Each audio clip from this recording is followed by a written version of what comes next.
Desperate and alone at 3:02 a.m. with a feverish daughter, Maya texted the wrong number asking for help. The man who responded wasn't her deadbeat ex. It was Park Seojun, a Korean mafia boss her ex had stolen from, and he just told her she had 6 hours before other criminals came for her. Now she has to trust a dangerous stranger to protect her from an even more dangerous past. Besties, before we continue, let me ask you a question. Have you subscribed to our channel? If not, please do so to help this channel build a strong community and tell us where you are watching from in the comments section. It was 2:47 a.m. when Maya's world fell apart. Her daughter, Zara, 6 years old, the light of her life, was burning up with fever. 103.4 degrees and climbing. Maya had been watching the thermometer climb despite the children's Tylenol, despite her desperate prayers. She needed to get Zara to the emergency room now. But there was a problem. Several problems, actually. Her car had broken down 2 weeks ago. The repair estimate was $700 she didn't have. Her ex-boyfriend, father of her child, had promised to help, had sworn he'd send money this month, had given her a new number because he lost his phone again. Maya pulled up the contact and typed frantically, "I need $150 now. Zara has a fever and I need to get her to the hospital. Please, I'm begging you. She's your daughter." She hit send and immediately started calling Uber, checking her bank account, $26, $23, doing the mental math of how she'd pay for the ER visit. Her phone buzzed, a response, thank God. But the message wasn't what she expected. "Who is this? How did you get this number?" Maya's stomach dropped. She must have clicked on the wrong name in her contacts. She quickly typed back, "I'm so sorry. I was trying to reach my daughter's father. Wrong number." The phone rang immediately. Maya answered, frantic. "Hello. I'm so sorry about your daughter." The voice was male, deep, with a slight accent. "But I need to understand something. You were trying to reach your daughter's father." "Yes, I'm sorry. I texted the wrong person by mistake." "Your daughter has a fever." "Yes. I'm sorry you're going through this." A pause. "Where do you live?" "Excuse me." "Your address," the voice replied calmly. "Your daughter needs medical attention. Where do you live?" "I'm not giving a stranger my address," Maya said, her voice shaking. "Then let me come to you. I'll send a car. My private physician can examine your daughter." Maya's heart raced. This was insane. "Who are you?" "Someone who doesn't believe children should suffer because of their father's failures. Your address. Now." Something in his voice, authority mixed with genuine concern, made her hesitate. She looked over at Zara on the couch, her small body radiating heat. "I don't even know you." "My name is Park Seojun," he started. "And you're Maya Collins, 2847 Maple Street, apartment 3C. You work at Green's Coffee Shop. You take the 6 bus to work every morning. Your daughter attends Riverside Elementary. Your ex-boyfriend, Marcus Hayes, owes you child support." Maya's blood went cold. "How do you know all that?" "Because I've spent the last 15 minutes finding out everything about the woman who accidentally texted me at 3:02 a.m., and here's what else I know. You're scared, you're alone, and your daughter is sick. So I'm asking again, will you accept my help?" "Who are you?" Maya whispered. "Does it matter? Your daughter has a fever, I can help. Yes or no?" Marcus wasn't answering his phone. Maya looked at Zara again. "Yes," she whispered. "God help me, yes." "Smart choice. Doctor will be there in 12 minutes. Don't leave your apartment. Lock your door. Open it only for Dr. Kim. He'll have identification." The line went dead. Maya stood there, wondering what the hell she'd just agreed to because of a wrong text message. Exactly 12 minutes later, there was a knock on her door. Maya looked through the peephole. A middle-aged Asian man in expensive clothes stood there holding a medical bag. Behind him stood 2 large men in black suits. "Dr. Kim," the man said, holding up identification to the peephole. "Mr. Park sent me." Maya opened the door with the chain still on. "Just you, not them." Dr. Kim nodded and gestured for the men to step back. Maya let him in, immediately relocking the door. For the next 30 minutes, Dr. Kim worked with gentle efficiency. He took Zara's temperature, listened to her breathing, checked her throat. "Bacterial infection," he announced. "She needs antibiotics immediately." He pulled a bottle from his bag and explained the dosage. "If the fever doesn't break by tomorrow evening, call me directly." He handed Maya a card. "My personal cell phone." "How much do I owe you?" Maya asked, though she already knew the answer would be more than her bank account could handle. "Nothing. Mr. Park has covered all expenses." "I can't accept." "You already did when you accepted his help. Now take care of your daughter." "This is complicated, but he keeps his word." After Dr. Kim left, Maya sat on the couch with Zara, watching her daughter's breathing slowly ease. It was then that her phone buzzed. It was him, Park Seojun, the stranger who'd somehow known everything about her within minutes and sent a doctor in the middle of the night. "How is she?" Maya typed back, "Better, thank you. I'll pay you back somehow." "No need. Consider it a favor." "Nothing's free. What do you want?" "For now, for your daughter to get well. Sleep, Maya, we'll talk tomorrow." She should have been terrified, should have called the police. But as she held Zara and felt her fever finally starting to break, all Maya could feel was grateful. Tomorrow, she'd worry about what she'd just gotten herself into. When Maya woke up, it was 8:47 a.m. and someone was knocking on her door. She looked through the peephole. 5 men stood outside her door.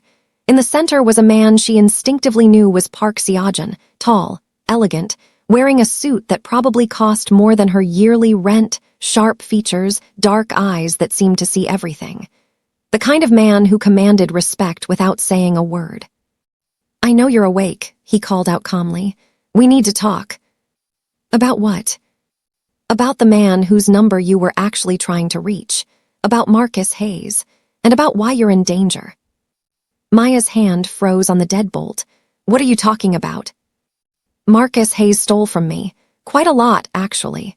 Money, information, trust. I've been looking for him for 3 weeks, and last night you accidentally texted me from a number he gave you, which means he's been in contact with you, which means you're going to tell me where he is." "I don't know where he is, I swear. He just gave me a new number last week and—" Maya stopped. "Wait, the number I texted, that was supposed to be Marcus's new number." "It was my personal line, which he stole, along with several other things from my organization. He's been using it to make calls, thinking he was clever. He wasn't." "I don't understand. What does Marcus have to do with whatever you do?" Park Seojun's smile was cold. "Marcus worked for me, low-level operations. Then he got greedy, stole a significant amount of product and cash and disappeared. And now I find out he has a daughter he's been neglecting and a woman he's been lying to." His eyes softened slightly. "You really don't know anything, do you?" She blinked. "Know what?" "That the man who fathered your child is a thief and a coward who's put both of you in danger." "Danger from who?" "From me," he said, "and from the people he stole from before he stole from me." "This is insane." "Miss Collins, we need to have this conversation inside." "I'm not letting you in." "Then let me show you something." He pulled out his phone and held it up to the peephole. "This was taken outside your daughter's school this morning. 7:32. 2 men in a gray sedan, watching the entrance." Maya's heart stopped. "No. They're not my men, which means they're his other creditors, which means you have about—" He checked his watch. 6 hours before they decide to take more direct action." "You're insane. This is insane." "Yes, it is, but it's also true," he said calmly. "So you have a choice. I walk away, pretend this conversation never happened, and you wait for them to come. Or you can let me protect you and your daughter while we figure out how to solve this problem." Maya looked back at Zara, still sleeping peacefully on the couch, her fever finally broken. She opened the door. 20 minutes later, Maya was in the back of an SUV with Zara sleeping beside her, as they drove through Lowe's Angels toward God knew where. "Where did Marcus go?" she finally asked. "If I knew that, we wouldn't be having this conversation." Park Seojun sat across from her, looking relaxed despite the circumstances. Which is exactly what he did when he realized I was on to him. What did he steal from you? Cash, drugs, client information. Enough to get himself killed several times over. And you think I know where he is? No, Park Seojun said, but he's stupid enough to keep contacting people from his old life, like giving you a phone number that wasn't his. Why would he do that? Because he's an idiot who thought he was smart. He probably grabbed a random phone from my office, changed one digit of his actual number when he gave it to you, thinking it would throw people off his trail. So when I texted you last night, I thought it was a trap, a rival organization trying to get to me. That's why I had you investigated immediately. Imagine my surprise when I found out you were just a woman trying to get child support from a deadbeat. I'm so sorry, I didn't mean. Marcus is still in LA, still stupid enough to maintain contact with his old life, which means I can find him. The SUV pulled up to a gate, high walls, armed security. Maya's stomach turned. This is your house. One of them. The gates opened. Welcome, no one gets in or out without my permission. So we're prisoners. You're protected. He looked at her seriously. I understand your fear, but consider your alternative. Would you rather be in your apartment right now, waiting for Marcus's creditors to kick in your door? Maya had no answer to that. Over the next 3 days, Maya learned several things. 1. Park Seojun ran a sophisticated criminal organization that operated under the cover of legitimate businesses. Import-export, real estate, nightclubs, all of it carefully legal on the surface, with layers of illegal activity underneath. 2. He was ruthless in business but meticulous about keeping civilians, especially children, out of the crossfire. 3. He had been searching for Marcus for weeks, and Marcus had stolen from multiple criminal organizations, not just Park's, which meant everyone wanted him dead. Why? Maya asked on the 3rd evening. They were in his office. She'd been called in to review photos of men who'd been spotted near her daughter's school. Why would he do something so stupid? Greed, desperation, probably both. Men like Marcus never consider the consequences. And what are the consequences? Death, he didn't sugarcoat it, which is why you're here safe. For how long? Until we find Marcus, until this is resolved. He's a thief who abandoned his daughter and put her in danger. Don't waste your sympathy. I'm just, Maya closed her eyes. Zara asks about him sometimes, about her daddy. What do I tell her when he's gone? Tell her the truth, that he made bad choices and faced the consequences. He leaned forward. Or tell her he finally decided to be a man and disappeared to keep her safe. I don't care. But don't let her grow up thinking he was anything other than what he was, a selfish coward. On the 5th day, Park's men found Marcus. He was hiding in a motel in Riverside, planning to flee to Mexico within 48 hours. He had a fake passport, $40,000 in cash, and a backpack full of stolen merchandise. He also had plans to kidnap Zara before he left. He what? Maya couldn't breathe. Park Seojun showed her the messages on Marcus's phone. His men had already apprehended him. Messages to his cousin, need the kid. Only leverage I got left. Maya's vision blurred. He was going to take her.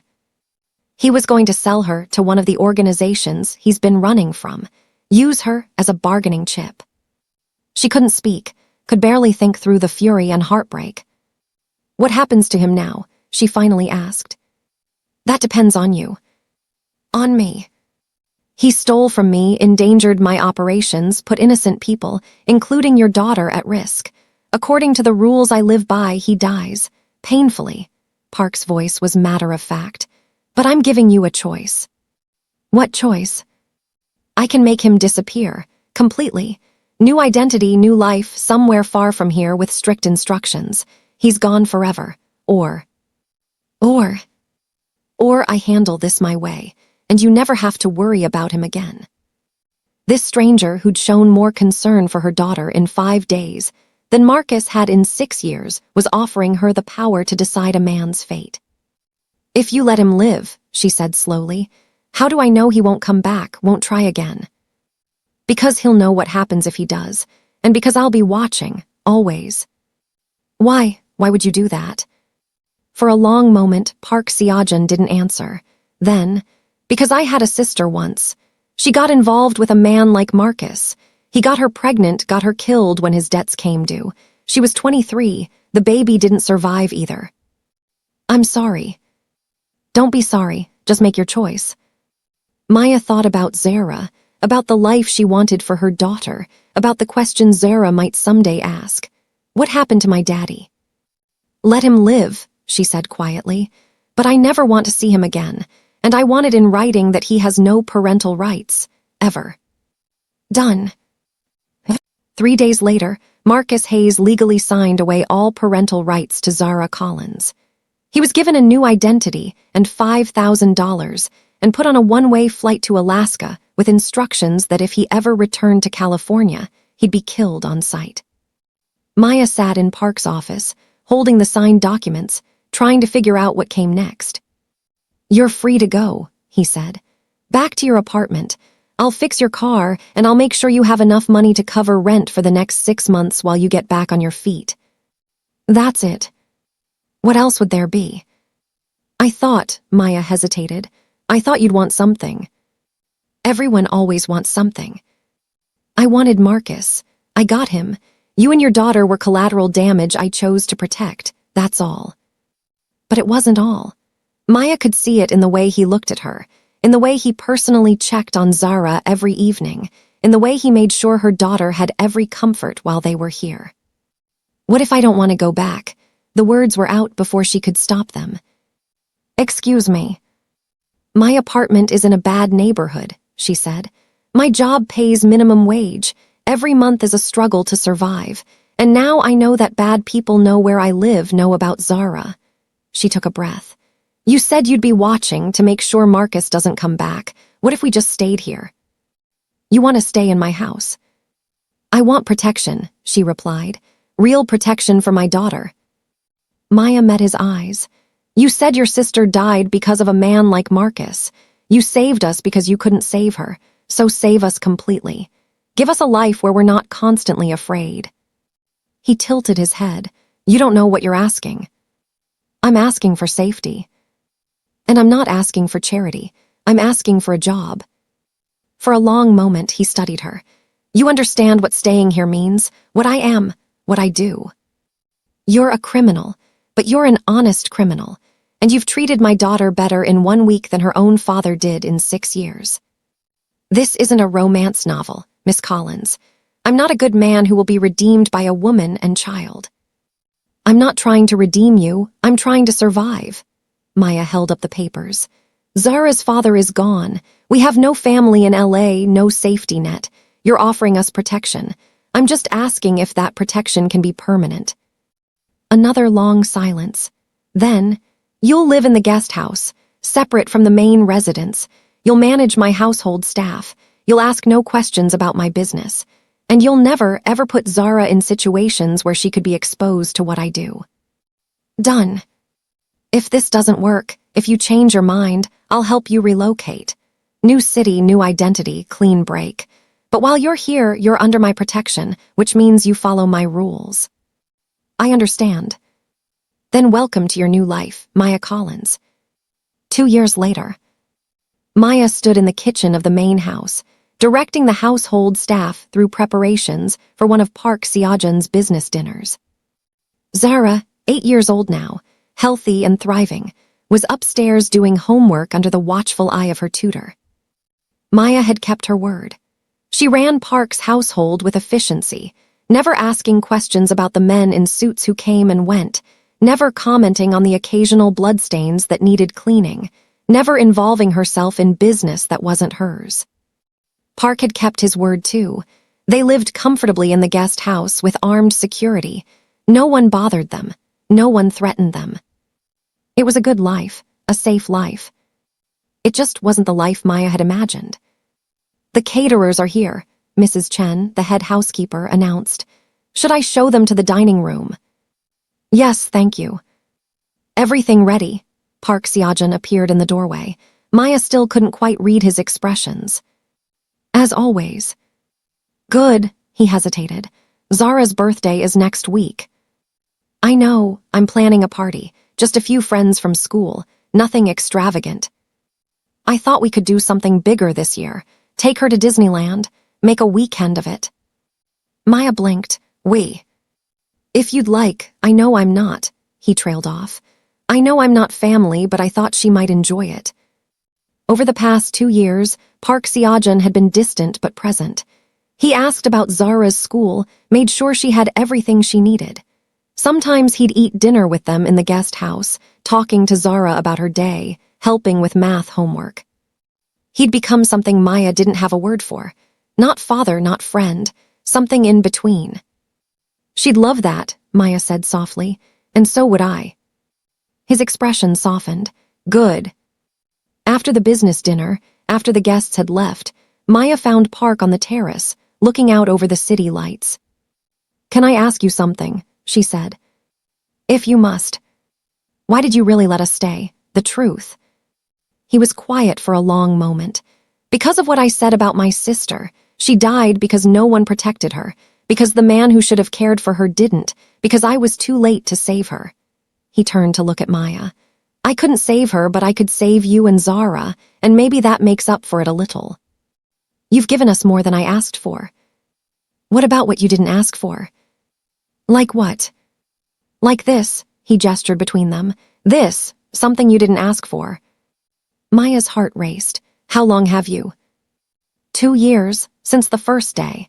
But I waited because you needed time, because you needed to feel safe, because I needed to be sure this wasn't just gratitude. And now? Now I'm sure. 3 years after that wrong text. Maya and Park Seojun were married in a small, private ceremony. Zara was the flower girl, beaming as she walked down the aisle. You know what's funny? Maya said to her husband during their first dance. What's that? If I'd texted Marcus that night, she started, smiling. If I'd gotten the number right, none of this would have happened. Zara might have died from that fever. I'd still be struggling, still alone. Then I'm grateful you can't use a phone properly. She laughed. Thank God for desperate mothers who accidentally text Mafia bosses at 3:02 a.m. And thank God for Mafia bosses who answer. This is quite a story to tell at dinner parties. We don't go to dinner parties. Right, because you're a criminal. Because we're criminals, he corrected. You married me, that makes you complicit. Well, she joked, her cheeks heating up, that's the best decision I ever made. And as they danced under the stars, surrounded by armed guards and questionable business associates and one very happy 8-year-old girl, Maya thought about that night 5 years ago, about the desperate text, about the wrong number, about the life she'd never planned for but couldn't imagine living without. Sometimes the wrong number is exactly the right one. You just have to be brave enough to answer when danger calls. Sometimes the biggest mistakes lead to the greatest things, and sometimes protection comes from the most unexpected places. If you enjoyed the story, do let me know in the comments section. Like, subscribe, and turn on post notifications so you get to watch more interesting stories like this. Thank you for watching, besties. See you in the next one.